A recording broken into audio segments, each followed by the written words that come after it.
Hello friends, welcome to the Fundamental Pharmacy YouTube channel, and today we are going to take Pharmathon GPAT 2022 Cracker MCQ series part 4, and in this session I am going to take new 20 MCQs and I am going to explain these MCQs, and I am going to explain these MCQs in such a manner that explanation of one MCQ will always cover more 2 or 4 MCQs. So it's my request to you, please watch the video until end, and if you like the video, please like it, share with your friends and subscribe the channel, and don't forget to press the bell icon so that whenever I will upload a new video on our channel you will get an instant notification of that. चलिए दोस्तों, आज के इस शानदार session को शुरुआत करते हैं।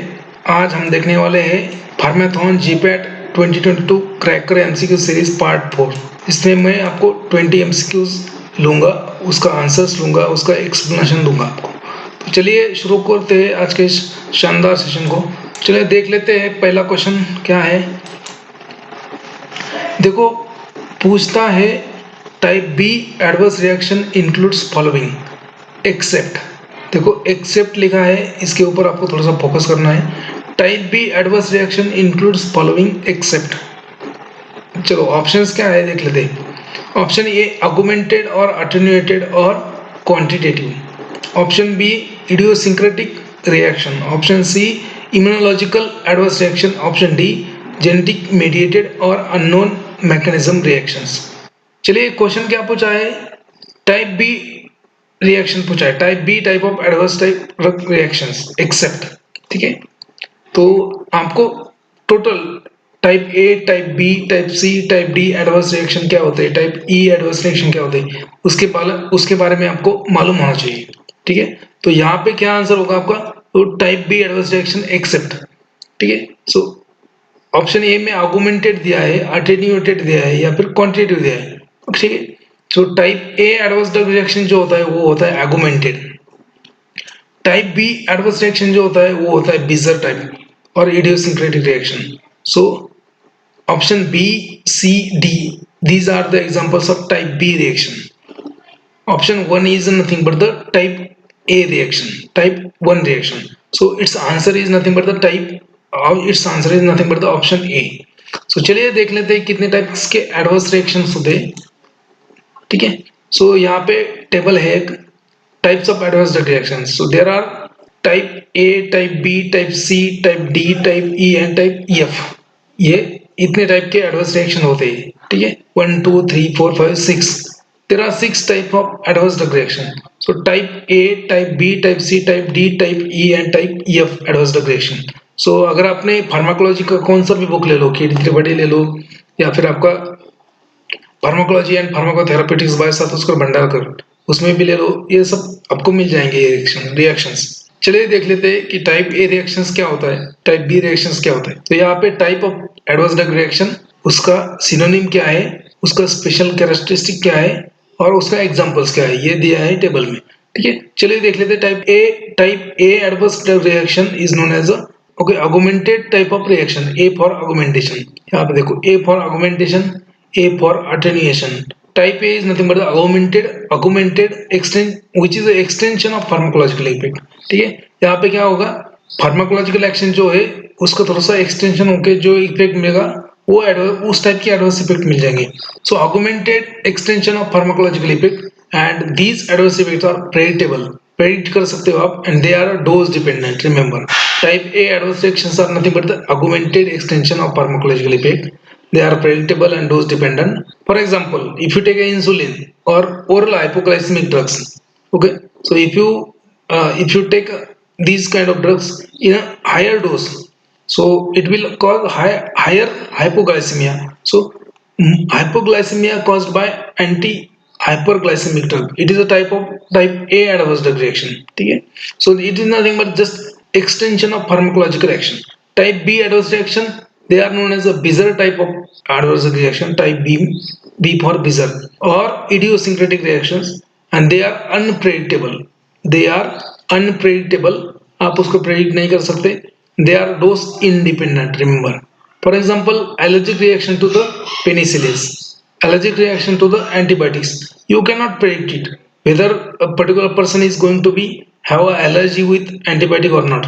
ठीक है, अगर रिपोर्टेड है तो ठीक है, लेकिन अगर फर्स्ट टाइम है तो you can not predict. So type B adverse drug reaction is unpredictable and they are known as a bizarre or idiosyncratic reaction. They might be genetic mediated or unknown mechanism. Okay, for example, allergic reaction to the antibiotics. Okay, so here your answer covers. Okay, यहाँ पे ये जो है इसमें आपका answer cover हो जाएगा। Type C adverse drug reaction क्या होता है? Type C adverse drug reaction they are known as a chronic adverse drug reaction. Okay, for example, peptic ulcer produced by chronic use of NSAIDs. Chronically use करते हो कोई भी pain killers, non steroidal anti inflammatory drugs, तो most of them are they will irritate your stomach, irritation करेंगे, hyper acidity करेंगे और ulcer develop करेंगे, तो उसको बोलते हैं type C adverse reaction. Now type D, ठीक है, C for chronic. Type D adverse drug reaction क्या होता है? टाइप डी मतलब D for delay. So these adverse drug reactions are delayed. You will not get immediately the symptoms of these kind of adverse drug reactions. So it is delayed. So for example, teratogenicity caused by thalidomide. Thalidomide was the drug which was used for a morning sickness in the women, and use of that drug resulted into absence of limbs, phocomelia in the children. ठीक है, so that is a teratogenicity. ठीक है, so type D means delayed. Type E मतलब क्या? Type E adverse drug reaction they are after treatment effect. For example, withdrawal response of morphine. अगर morphine का treatment चालू है और सडनली आपने उसको विड्रॉल किया, तो जो सिम्टम्स मिलेंगे, जो सिम्टम्स आते हैं withdrawal symptoms, they are nothing but the type E adverse reaction. और type F adverse drug reaction they are because of the failure, F for failure of therapy. अगर आपका ट्रीटमेंट फेल्यूर हो गया तो जो एडवर्स ड्रग रिएक्शन या फिर जो सिम्टम्स आपको मिलेंगे, they are nothing but the type F adverse drug reaction. ठीक है, तो आशा करता हूँ आपका सब एडवर्स ड्रग रिएक्शन का बारे में जो भी डाउट्स होंगे वो क्लियर हो चुके होंगे। ये नोट्स मेरे बुक में है। चलिए देख लेते नेक्स्ट क्वेश्चन। क्वेश्चन नंबर 2 देखो, पूछता है one of the following is not included in the stage 4 of clinical trials. Options क्या दिया है? Option A adverse drug monitoring, option B post marketing surveillance of the product, option C double blind control trial, option D none of the above. चलिए इसमें आपका जो answer है ये question का, ये है ऑप्शन सी। ऑप्शन सी है आंसर आपका। पूछा क्या पूछा है? One of the following is not included in the stage 4 clinical trials. Stage 4 क्या है? It is nothing but the post marketing surveillance. उसमें एडीआर मॉनिटरिंग होता है, पोस्ट मार्केटिंग सर्वेलेंस होता है, तो डबल ब्लाइंड कंट्रोल ट्रायल उसमें नहीं होता। ठीक है, इसके बारे में अपन नेक्स्ट स्लाइड में पूरा डिटेल में देखेंगे कि टाइप्स ऑफ क्लिनिकल ट्रायल्स कितने होते हैं। चलिए देख लेते हैं नया question, next question, question number 3। देखो पूछता है व्हाट आर एसेंशियल ड्रग्स, और ऑप्शन दिए है। Option A they are essential for treatment, option B listed by WHO in the essential drug list, option C both of this, option D none. तो देखो पूछा है एसेंशियल ड्रग किसे कहते हैं। सो हर एक कंट्री और हर एक मतलब जो भी WHO है, वर्ल्ड हेल्थ ऑर्गेनाइजेशन, वो एक लिस्ट बनाता रहता है मेडिसिन की which are essential for treatment. ठीक है, दे ओके। सो जो WHO ने जो लिस्ट बनाती है, तो उस लिस्ट में अगर वो ड्रग है तो the drug is called as essential drug. So list produced by WHO for essential drug, if drug is in that list, it is essential drug. Okay, so what are essential drugs? So it is nothing but the listed by WHO in the essential drug list. So it is known as essential drugs. ठीक है, और हर एक country का अपना अपना एक essential drug का list होता है, उसमें भी जो ड्रग है उसको भी बोलेंगे essential drug। ठीक है, चलिए देख लेते हैं नेक्स्ट क्या है।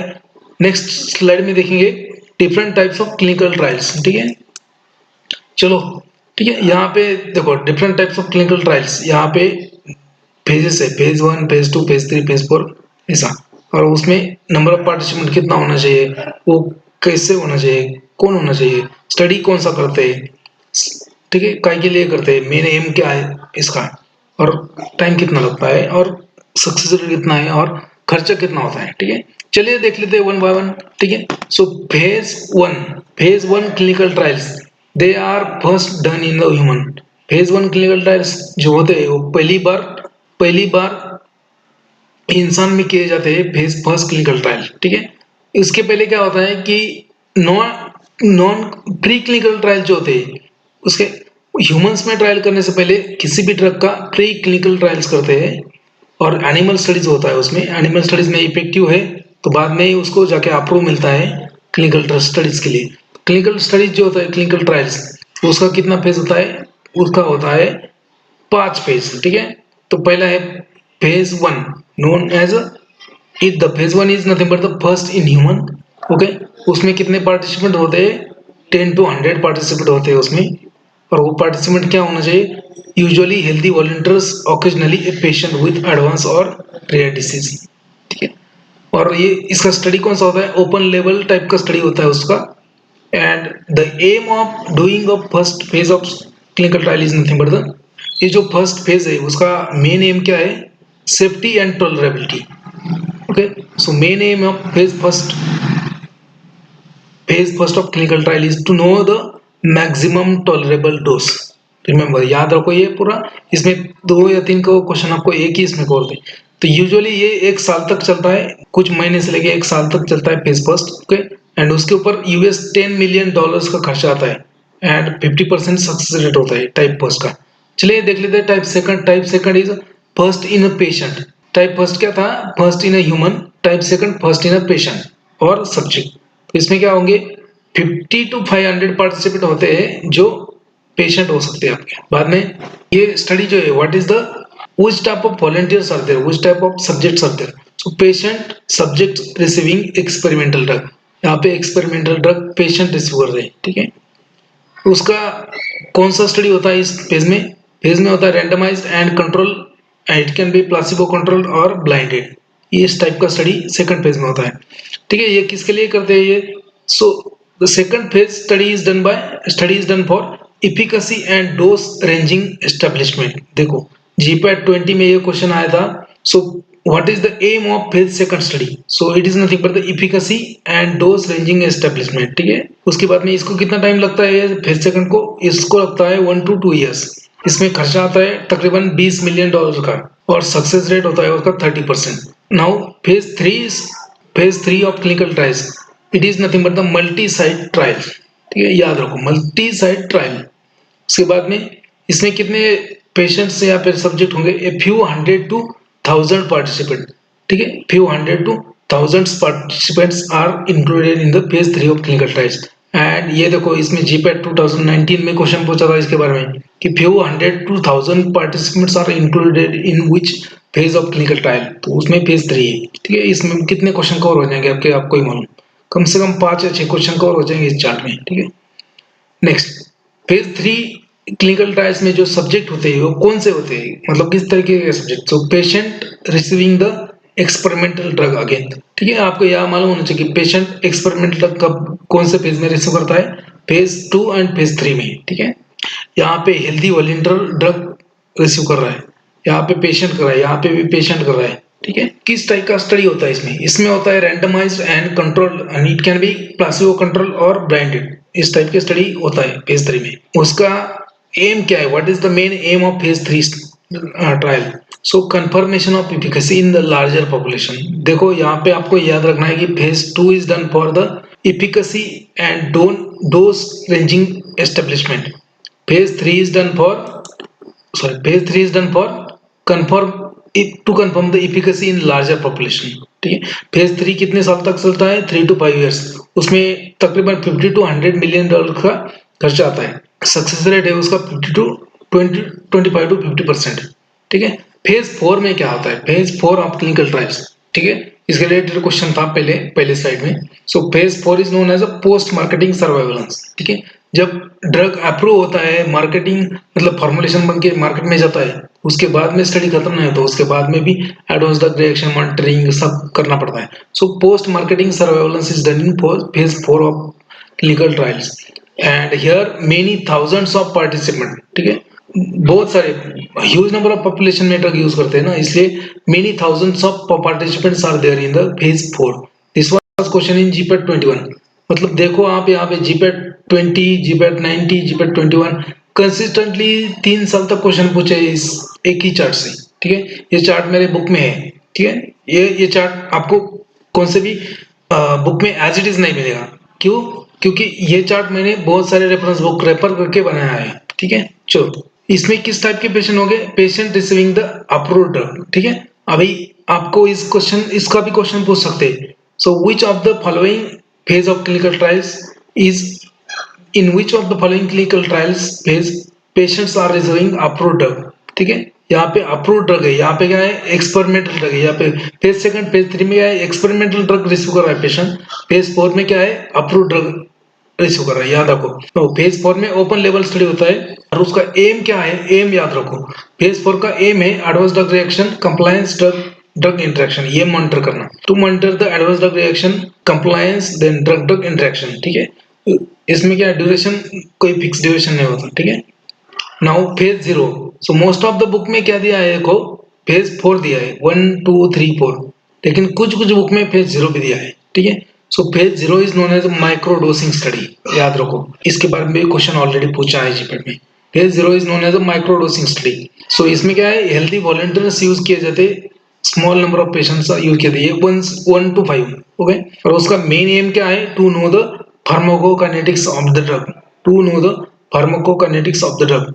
याद रखो ये सब फेजेस ऑफ क्लिनिकल ट्रायल्स है, ये बहुत ही इंपॉर्टेंट है और इसमें बहुत बार क्वेश्चन पूछा है, आपको याद होना चाहिए। अगर ये सब नोट्स आपको चाहिए तो ये मेरा बुक है फंडामेंटल्स ऑफ जीपीएट, इसमें सब मिल जाएगा आपको, ये क्वेश्चंस जो भी है इस बुक के क्रैक कर रहे हो। चलिए देख लेते हैं नया questions. Question number 4, what is orphan drug? Your options are used for diagnosis, prevention and treatment of rare disease, are the drug of unknown origin, option C are the drug whose mechanism is unknown, and option D none of the above।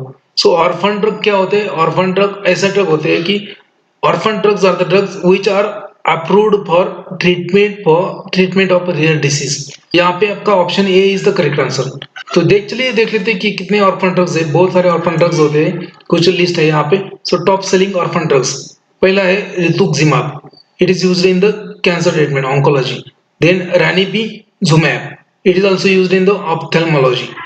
Then somatropin is used in the metabolism. Then lenalidomide is used in the cancer again. Then imitinab mesylate, it is also a drug, as a orphan drug, it is used as a oncology. Then filgrastim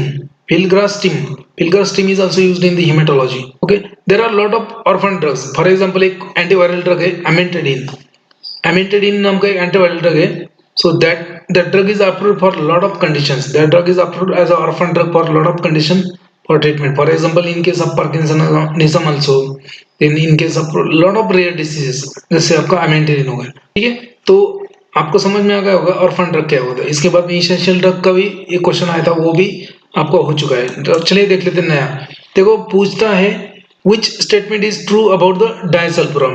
डायसल्फिरम के बारे में क्या सही है? Options क्या है? Option A, it is used in treatment of alcohol dependence, treatment. Option B, treatment should be carried out in the hospital. Option C, disulfiram inhibits aldehyde dehydrogenase, and option D all of the above. ठीक है, यहाँ पे आपका answer है all of the above. So all statement are true regarding disulfiram. चलिए देख लेते हैं डायसल्फिरम होता क्या है। एक्चुअली दिस डायसल्फिरम जो है it is used in the alcohol withdrawal. किसी को अल्कोहल की लत लग चुकी है तो उसमें ये अल्कोहल लत छुड़ाने के लिए ड्रग यूज किया जाता है। So disulfiram is also known as Antabuse. ठीक है, एंटाब्यूज याद रखो, disulfiram is also known as Antabuse. ठीक है, now this disulfiram is nothing but the aldehyde dehydrogenase inhibitor. Disulfiram is aldehyde dehydrogenase inhibitor. ठीक है, तो आपको ये समझ में नहीं आएगा ये क्या बोल रहे सर।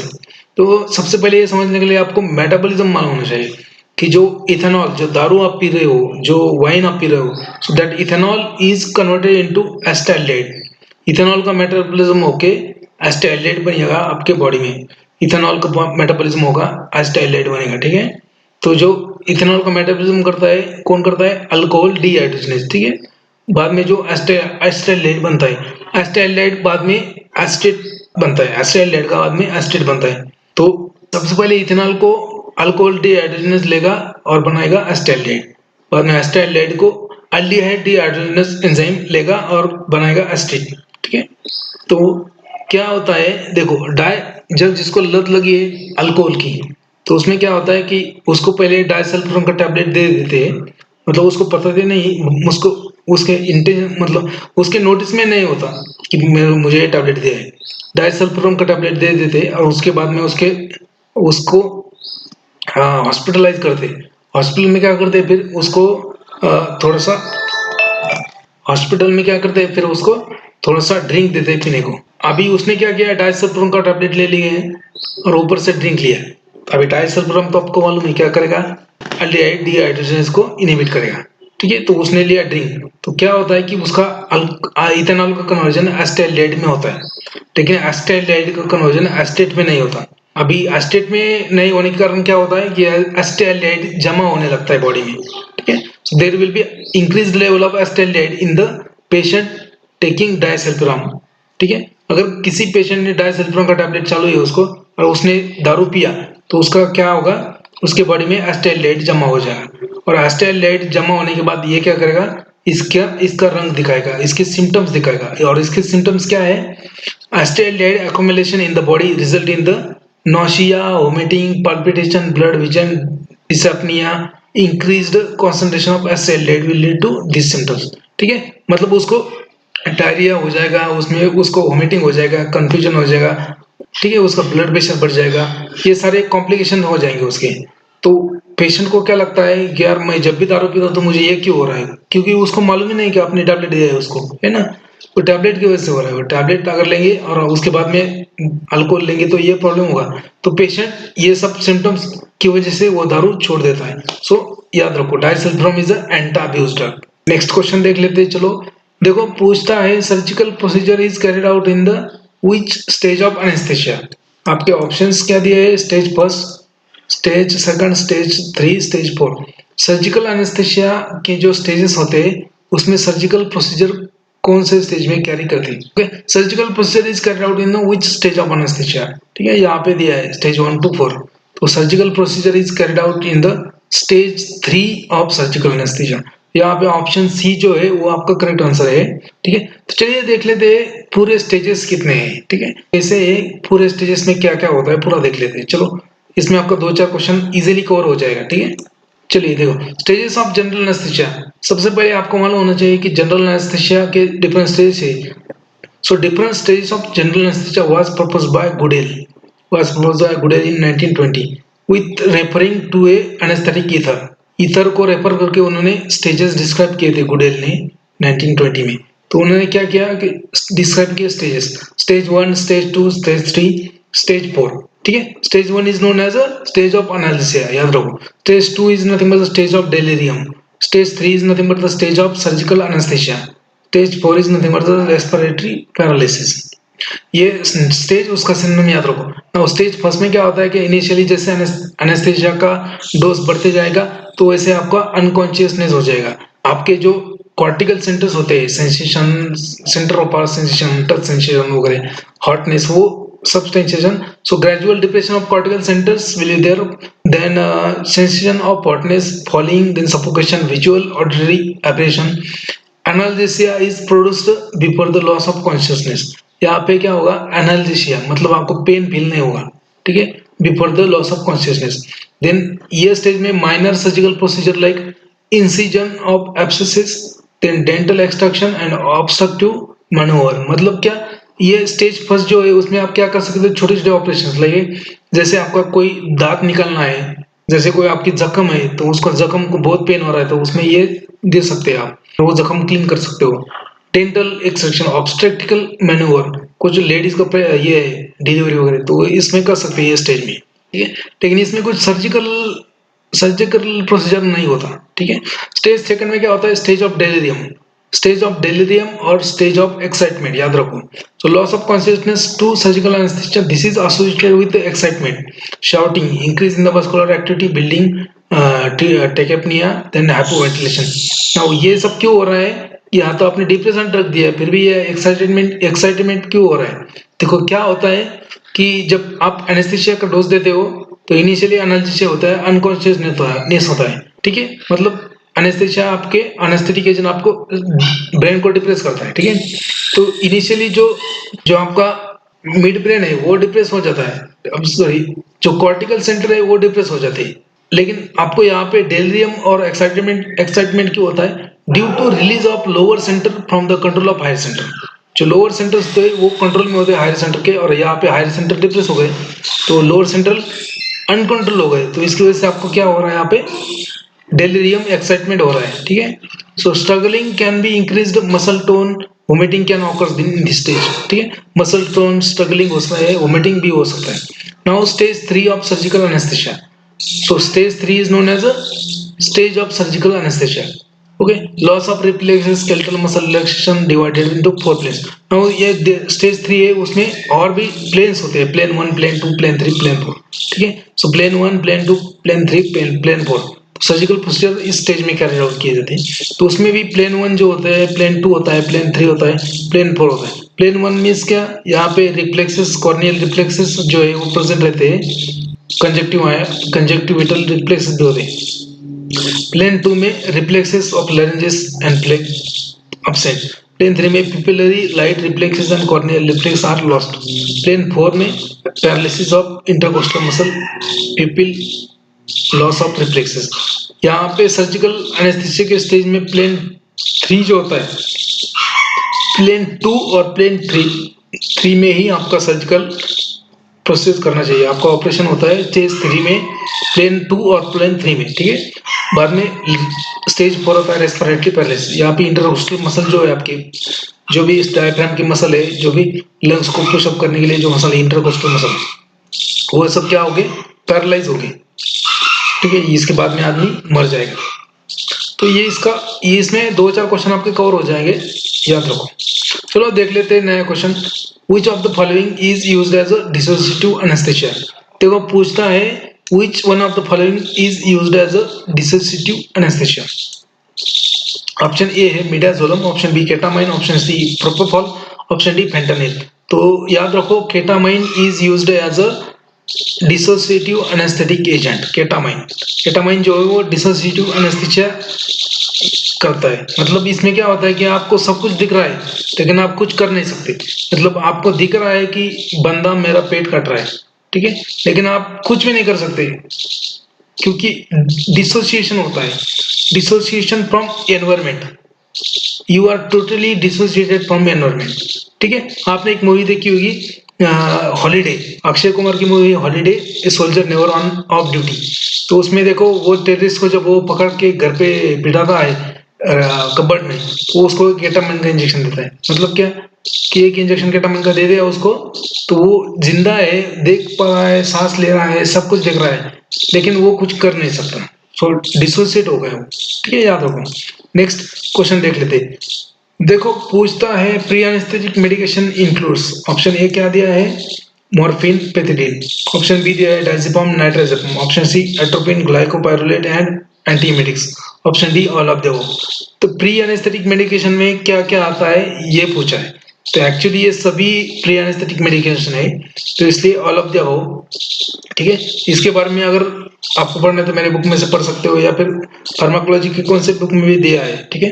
तो इसमें क्या होता है प्री एनेस्थेटिक मेडिकेशन में क्यों देना पड़ता है pre anaesthetic medication, to induce smooth anaesthesia. Anaesthesia के दौरान क्या होता है आपने देखा है स्टेज सेकंड में क्या है, डेलिरियम हो रहा है, इसमें क्या हो रहा है, मसल स्ट्रगलिंग हो रहा है, टैकिपनिया, शाउटिंग, एक्साइटमेंट, है ना, तो स्ट्रगलिंग, वोमिटिंग, तो ये सब के लिए ड्रग देते हैं, ठीक है। Morphine, pethidine, diazepam, nitrazepam for excitement, atropine, glycopyrrolate for controlling the vomiting and muscle, ये मसल टोन। तो lot of drugs are there, antiemetic भी देते हैं। सो ऑल ऑफ द, चलिए देख लेते हैं नेक्स्ट क्वेश्चन। देखो पूछता है McLafferty rearrangement related with, McLafferty rearrangement is related with, option क्या दिया है देखो, UV spectroscopy, NMR spectroscopy, mass spectroscopy and IR spectroscopy. चलो मैकलैफर्टी रीअरेंजमेंट किसके रिलेटेड है, तो एक्चुअली मैकलैफर्टी रीअरेंजमेंट जो होता है वो होता है मास स्पेक्ट्रोस्कोपी में। Okay, so McLafferty rearrangement is one of the fragmentation pattern in the mass spectroscopy। तो आपको fragmentation pattern सब मालूम होना चाहिए कि कौन सा कंपाउंड कैसा ब्रेक होगा, ठीक है। चलिए देख लेते हैं मैकलैफर्टी rearrangement क्या है। पहले देखो यहाँ पे है मैकलैफर्टी rearrangement, तो उसमें क्या है, जो कार्बोनिल कंपाउंड्स होते हैं जैसे कीटोन, एल्डिहाइड्स वगैरह, ठीक है। So there will be the carbonyl compound, they will show McLafferty rearrangement in the mass spectroscopy, ठीक है। तो यहाँ पे देखो एक कार्बोनिल है यहाँ पे, है ना, तो ये इसको बोलेंगे अल्फा कार्बन एटम, इसको बोलेंगे बीटा, इसको बोलेंगे gamma. So there is a extraction of gamma hydrogen, this hydrogen will be extracted by this carbon. Okay, this hydrogen will be extracted by this oxygen. Okay, and there will be formation of double bond over here. So ये देखो यहाँ पे ये बन जाएगा और ये बन जाएगा, तो इसका मॉलिक्यूलर वेट जो आता है 44 आता है, इसका 28 आता है इथिलीन का। तो अगर आपको मास स्पेक्ट्रम में दो पिक दिखे ऐसा 44 28, तो उसको समझ जाने का कि ये मैकलाफेर्टी रिअरेंजमेंट हो गया है उसका। ठीक है, चलिए देख लेते हैं और कौन से रिअरेंजमेंट होते हैं इसमें। अल्फा क्लीवेज एक होता है, सिग्मा बॉन्ड क्लीवेज एक होता है, इंडक्टिव क्लीवेज होता है, मैकलाफेर्टी रिअरेंजमेंट होता है, रेट्रोडाइल सेंटर रिअरेंजमेंट होता है, ट्रोपोलियम आयन फॉर्मेशन होता है। ये सब क्या है, फ्रेगमेंटेशन पैटर्न है। ठीक है, मतलब आपके कंपाउंड का स्ट्रक्चर कैसा है उसके ऊपर डिपेंड करता है कि वो टूटेगा कैसे, सो फ्रेगमेंट कैसे बनेंगे उसके। So alpha cleavage in this fragmentation pattern, compound containing carbonyl groups alpha bond gets cleaved. Okay, example ether, carbol, halides, amines, carbonyl compound, इसको बोलते हैं अल्फा क्लीवेज। ठीक है, sigma bond cleavage in case of alkane, weakening of sigma bond and subsequent breaking. ठीक है, inductive cleavage is also known as heterocyclic cleavage. It is due to inductive effect and of the radical side. Driving force for such application is nothing but the electronegativity. Oxygen का सबसे ज्यादा होगा inductive cleavage अगर आए, उसके बाद sulphur, उसके बाद नाइट्रोजन, उसके बाद कार्बन। अभी देख लेते हैं McLafferty. So migration of gamma hydrogen followed by cleavage of beta bond, aldehyde, ketones, amines, substituted aromatic compounds, reaction proceeding through stereically inter 6-member transition state. Now this reaction occurs in the aldehyde, ketone and esters carboxylic acid, known as the McLafferty rearrangement. ये mass spectroscopy में हो रहा है sir. ठीक है, याद रखो। Mass spectroscopy में और एक है रेट्रोडाइल सेंटर रिअरेंजमेंट। ठीक है, वो कभी बाद में देख लेंगे। occurs mainly cyclohexane and its derivative which transfers the double bond of myridine to form olefin। ठीक है, टोपोलियम आयन फॉर्मेशन भी जो जिसमें भी बेंजीन स्ट्रक्चर होगा कंपाउंड में, उसमें टोपोलियम आयन फॉर्मेशन दिखाएगा। टोपोलियम आयन का पिक आता है 91 पे, 9165 पे। ठीक है, तो अगर आपके मास स्पेक्ट्रम में 9165 पे मास टू चार्ज रेशियो है, तो उसका मतलब क्या है कि आपके स्ट्रक्चर में बेंजीन रिंग है। ठीक है, चलिए देख लेते हैं next question. For mass spectroscopy sample should be in which state. आपका ऑप्शन है solid, liquid, vaporised and all of the above. याद रखो यहाँ पे कि मास स्पेक्ट्रोस्कोपी करने के लिए, या फिर if you want to subject your sample to mass spectroscopy, then it must be vaporised. So sample should be in a vaporized form. Sample should be in a gaseous form if you want to carry out a mass spectrum of your compound. मतलब अगर आपका compound solid है तो आपको पहले उसको मास vaporise करना पड़ेगा और बाद में उसका सैंपल का मास निकाल सकते हो। ठीक है, तो यहाँ पे कौन सा आंसर आपका ऑप्शन सी। चलिए देख लेते हैं नेक्स्ट क्वेश्चन। क्वेश्चन देखो पूछता है most intense peak in the mass spectroscopy, और most intense peak in the mass spectrum. Option A base peak, option B parent peak, option C molecular ion peak, option D all of the above. ठीक है, तो इसका answer है आपका option A base peak. So most intense peak in the mass spectroscopy is the base peak. ठीक है, देखो यहाँ पे कितने टाइप के पिक होते हैं मास स्पेक्ट्रम में। देखो मोस्ट इंटेंस मतलब जो सबसे, जिसका इंटेंसिटी सबसे ज्यादा है। यहाँ पे देखो ये इंटेंसिटी लिखा है वाई एक्सिस पे, यहाँ पे मास टू चार्ज रेशियो। ठीक है, सबसे ज्यादा इंटेंसिटी किसका है, इसका है 83। तो it is known as a base peak. आपके मास स्पेक्ट्रम में सबसे ज्यादा इंटेंसिटी जिस पिक का होगा उसको बोलेंगे बेस पिक। ठीक है, इसका इंटेंसिटी क्यों ज्यादा होता है सबसे, मैं बोलता हूँ आपको, डोंट वरी। ठीक है, पहले देख लेते हैं कि पिक्स कितने होते हैं। यहाँ पे बेस पिक मतलब सबसे ज्यादा इंटेंसिटी वाला पिक। मान लीजिए आपका एक कंपाउंड है, उसका फ्रेगमेंटेशन हो गया, पहला फ्रेगमेंटेशन होने के बाद एक ऐसा स्ट्रक्चर बना कि जो कि बहुत ही ज्यादा स्टेबल है, मतलब रेजिस्ट करता है फ्रेगमेंटेशन के लिए। स्ट्रक्चर ऐसा है कि that is resisting the fragmentation, further fragmentation. So that is nothing but the most intense peak. ये इंटेंसिटी इसका ज्यादा क्यों है, क्योंकि ये ऐसा स्ट्रक्चर है कि ये ज्यादा फ्रेगमेंट नहीं हो रहा है, जल्दी फ्रेगमेंट नहीं हो रहा है, उसको रेजिस्ट कर रहा है, तो ये इसका आता इंटेंसिटी सबसे ज्यादा आएगा बेस पिक। सबसे पहले जो पिक आता है आपका उसको बोलते हैं molecular ion peak. Molecular ion peak जो होता है that will give you information regarding the molecular weight of your compound. So molecular weight will be given by molecular ion peak. ठीक है, जो ज्यादा स्टेबल स्ट्रक्चर होता है, फ्रेगमेंट ज्यादा स्टेबल फ्रेगमेंट होता है, वो ज्यादा इंटेंसिटी होती है उसका, और उसकी वजह से उसको बेस पिक बोलते हैं। ठीक है, और बाकी के ये जो पिक्स है, ये बाकी यहाँ पे, तो इसको बोलेंगे रीअरेंजमेंट पिक्स, ठीक है। मतलब यहाँ पे मॉलिक्यूलर आयन पिक क्या होता है, बेस पिक क्या होता है, रीअरेंजमेंट पिक क्या होता है, ये सब बोल रहा हूँ मैं आपको। उसके बाद और एक टाइप का पिक होता है मॉलिक्यूलर आयन आइसोटोपिक पिक, ठीक है। तो आइसोटोपिक पिक क्या होता है, मतलब आइसोटोप जो होता है इसमें, अगर आपके कंपाउंड में आइसोटोप है तो वो आइसोटोपिक पिक दिखाएगा। तो आइसोटोपिक पिक जो होता है, जो आइसोटोपिक पिक कैसे आइडेंटिफाई करना है मालूम है आपको, ये जो मॉलिक्यूलर आयन पिक होता है, ठीक है, आइसोटोपिक पिक उसके +1 होता है या +2 होता है। मतलब यहाँ पे मॉलिक्यूलर आयन पिक अगर आए 98 को, तो आइसोटोपिक अगर है उसमें, तो यहाँ पे पिक आएगा 99 को, या फिर 100 को, या फिर 102 को, ऐसा, ठीक है। मतलब मॉलिक्यूलर आयन आइसोटोपिक पिक आता है, मॉलिक्यूलर आयन पिक होता है, बेस पिक होता है, और रिअरेंजमेंट आयन पिक होता है, ठीक है। क्लियर, 4-5 क्वेश्चन जो भी आपका क्लियर हो जाए। नेक्स्ट चलो देख लेते हैं। One of the following is not ionisation technique, देखो पूछता है one of the following is not ionisation technique, ठीक है, देख लेते हैं। ऑप्शन ए दिया है माल्डी लिम्स, माल्डी मतलब matrix assisted laser desorption ionisation, ठीक है। ऑप्शन बी दिया है FAB fast atom bombardment field ionisation chemical ionisation. Option C दिया है electro spray ionisation and electron impact. Option D दिया है टाइम ऑफ फ्लाइट। तो चलो पूछा क्या है यहाँ पे कि one of the following is not ionisation technique. तो माल्डी जो है वो तो आयनाइजेशन टेक्निक है, लिम से आयनाइजेशन टेक्निक है, fast atom bombardment field ionisation ये भी है, केमिकल इम्पैक्ट ये भी आयनाइजेशन है, ये जो एफएस है ये भी है, इलेक्ट्रॉन इम्पैक्ट भी है, ठीक है। मतलब ये तीनों भी आयनाइजेशन टेक्निक है।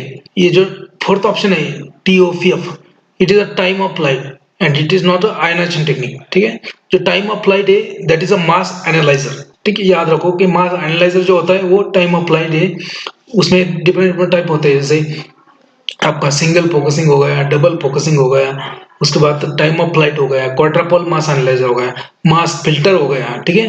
तो different different type of mass analyser होते हैं। तो first 3 options are the ionisation technique, option 4 is the mass analyser, so option 4 is the correct answer, so it is not a ionisation technique. इसमें याद रखो कि जो सिंगल फोकसिंग होता है उसका रेजोल्यूशन कम होता है, जो डबल फोकसिंग होता है उसका रेजोल्यूशन बहुत ही ज्यादा होता है, ओके।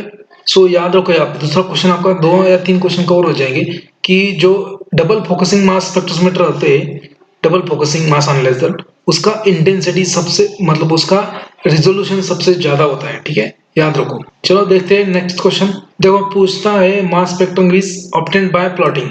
आपको ऑप्शन दिया है mass to charge versus abundance, mass to charge versus intensity, mass to charge versus percentage, and option D दिया है बोथ ए एंड बी। तो इसमें आंसर है आपका option D, both A and B.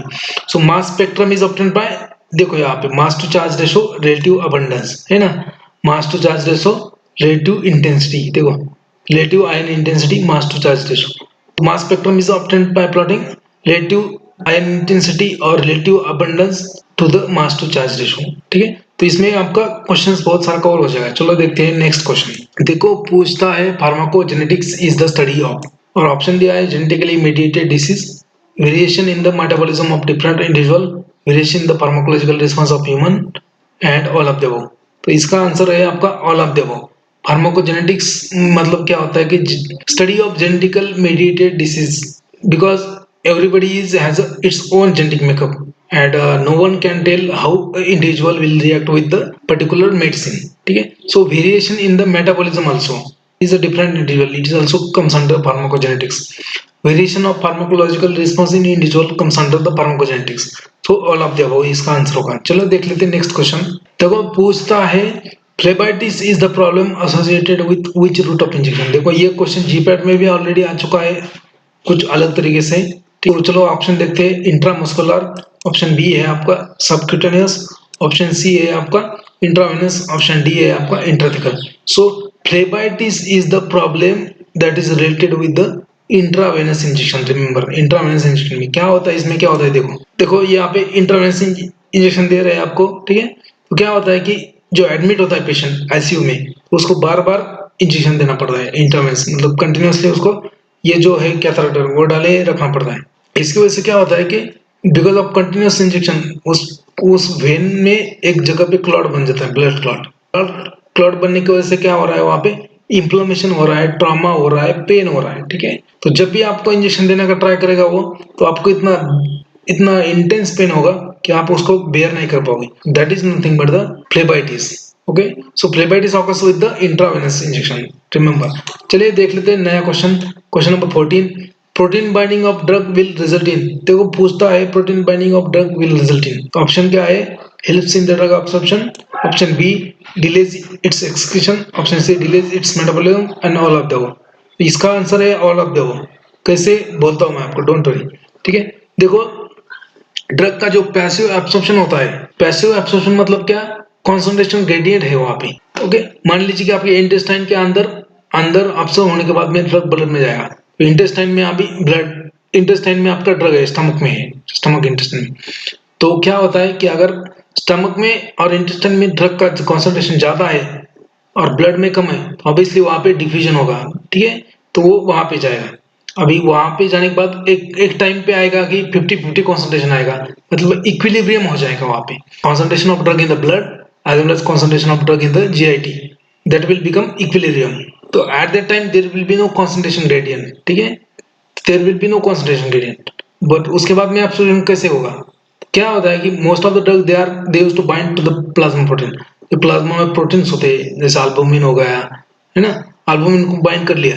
तो क्या होता है कि जो बाइंड किया गया ड्रग है, that is not a free, वो फ्री नहीं है. तो अपनी बॉडी समझती है कि ये ड्रग यहाँ पे है ही नहीं, तो उसकी वजह से फिर से कॉन्सेंट्रेशन ग्रेडियंट एस्टेब्लिश हो जाता है और एब्सॉर्प्शन बढ़ता है. ठीक है, so that's why helps in the absorption.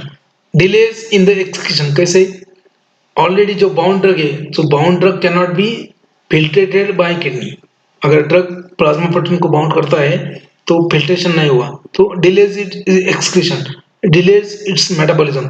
वही अगेन बाउंड ड्रग है तो मेटाबॉलिज्म नहीं होगा. So protein binding of drug helps in the all of the, याद रखो. ठीक है, देख लेते हैं डिफरेंट डिफरेंट ड्रग प्रोटीन होते हैं और कौन से ड्रग कौन से प्रोटीन को बाइंड करते हैं. इसके ऊपर आपको क्वेश्चन आ जाता है. इसमें 2-4, इसमें कम से कम 3-4 क्वेश्चन आपको कवर हो जाएंगे. ठीक है, different drugs protein albumin binding. ठीक है, अल्बुमिन बाइंडिंग साइट कितना होता है प्रोटीन का? जो album most of the drugs they used to bind with the albumin, and globulin से भी बाइंड करते हैं लेकिन अल्बुमिन से ज्यादा करते हैं. तो अल्बुमिन में कितने साइट होते हैं? Site 1, site 2, site 3, site 4. ठीक है, अल्बुमिन के 4 साइट है स्ट्रक्चर में.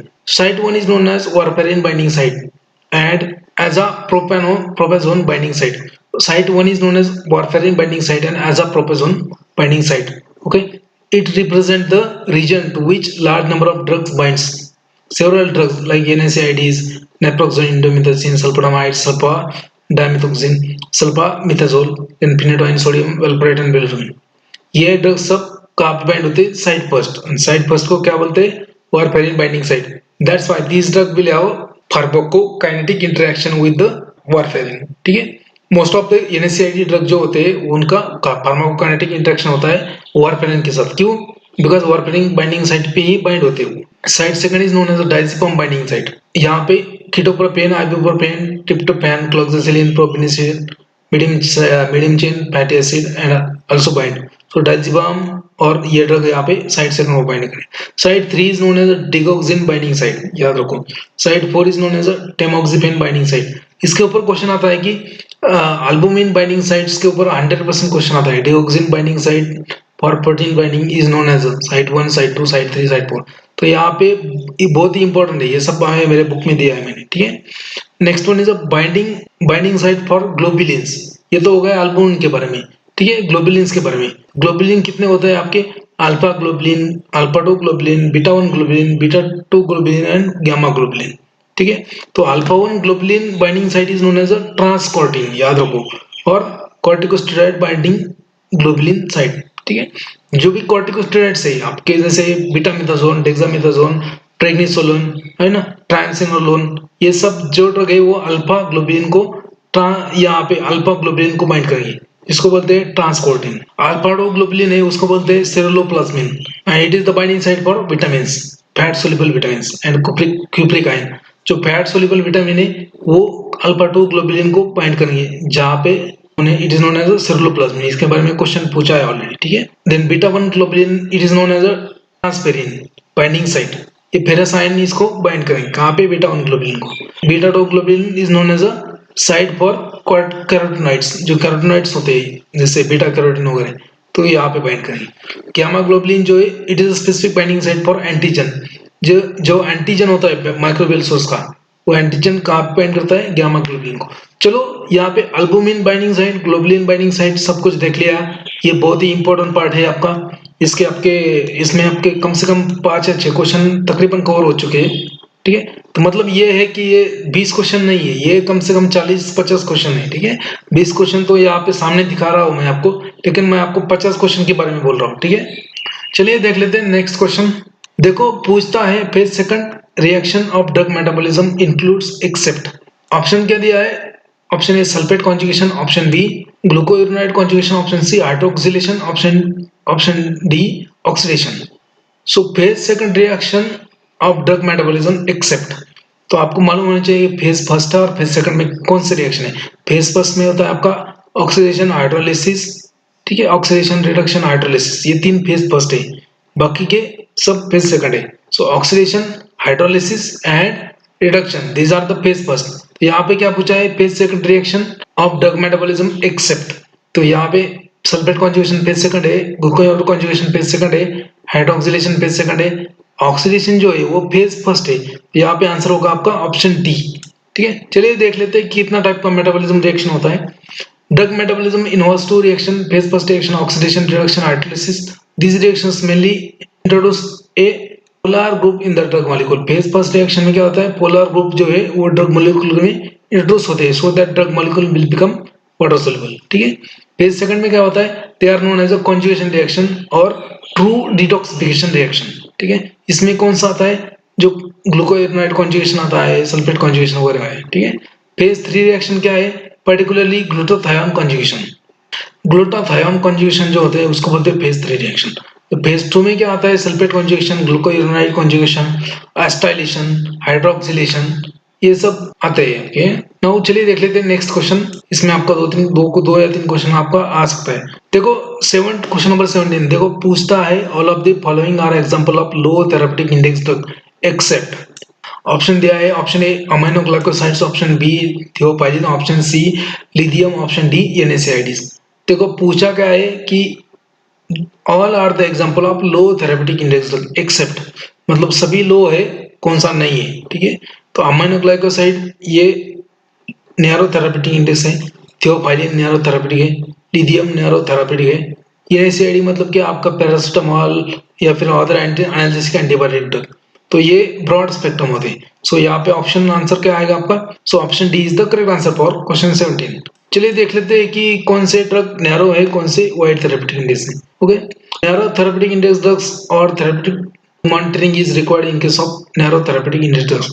सो जिनकी therapeutic index range therapeutic index का रेशियो कम है उनको बोलेंगे नैरो थेरेपेटिक इंडेक्स, और मतलब उनका उसका मतलब ये है कि वो ज्यादा एडवर्स इफेक्ट दिखाएंगे आपको, ठीक है।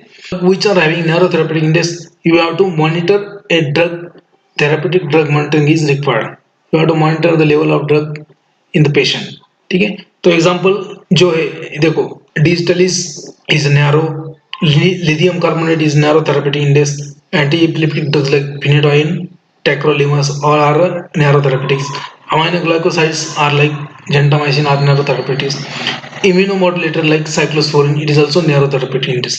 याद रखो आप narrow therapeutic index drugs। चलिए देख लेते हैं नया question, question number 18 which of the following is antidote for toxin benzodiazepine। पूछा है बेंजोडाइजिपिन का एंटीडोट क्या है।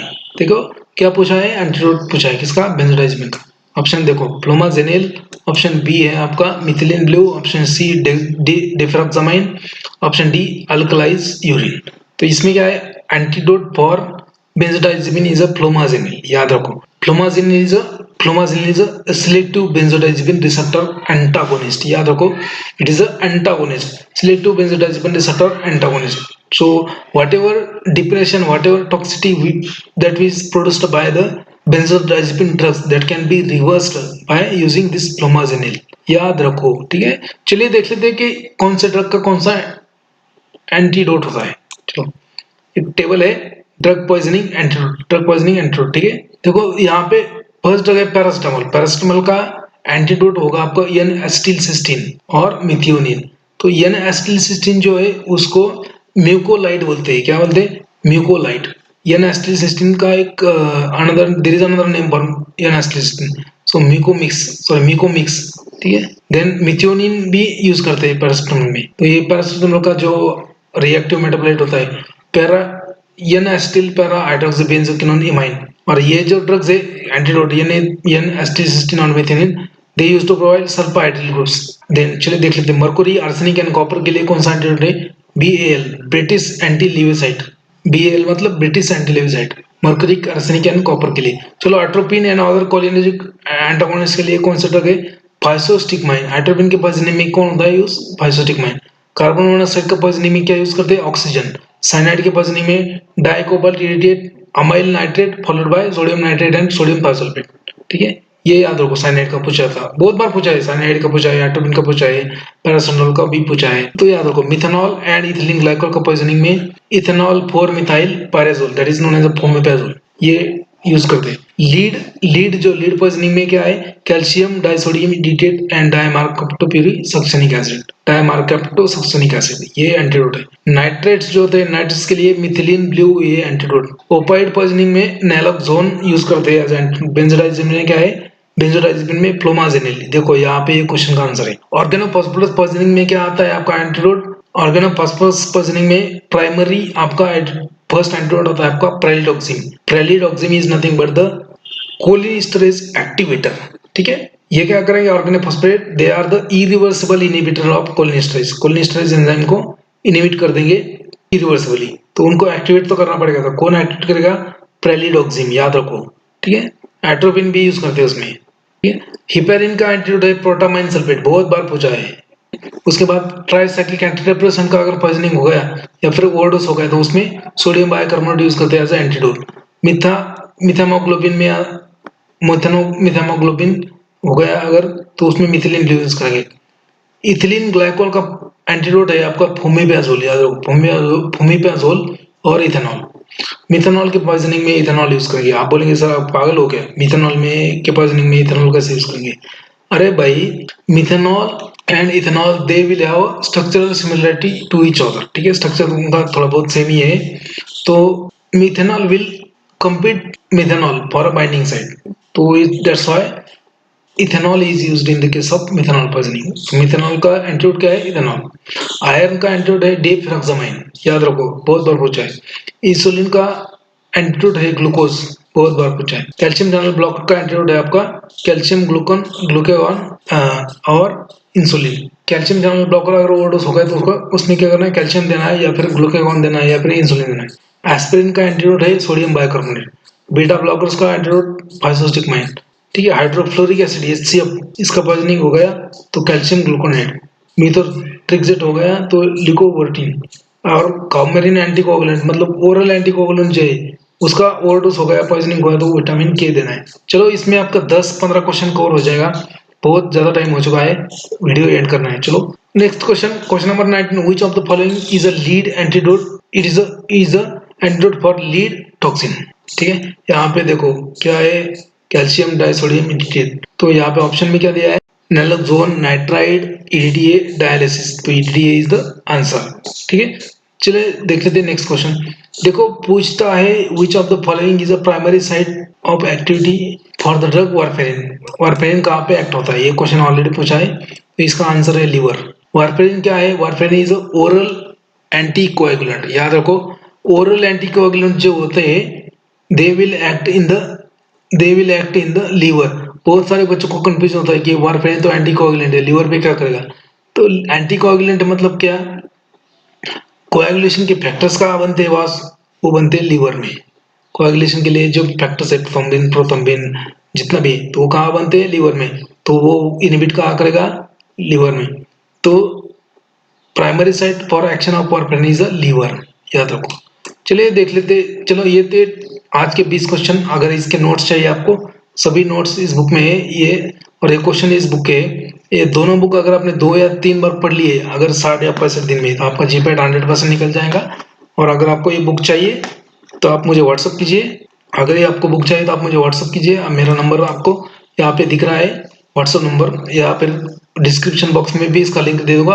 अगर वीडियो आपको अच्छा लगता है तो लाइक कीजिए, शेयर कीजिए। चैनल को अभी तक सब्सक्राइब नहीं किया तो उसको सब्सक्राइब कीजिए, और जो बेल आइकन है उसको भी प्रेस कर दीजिए, ताकि जब भी मैं नया वीडियो अपलोड करूँ उसका नोटिफिकेशन आपको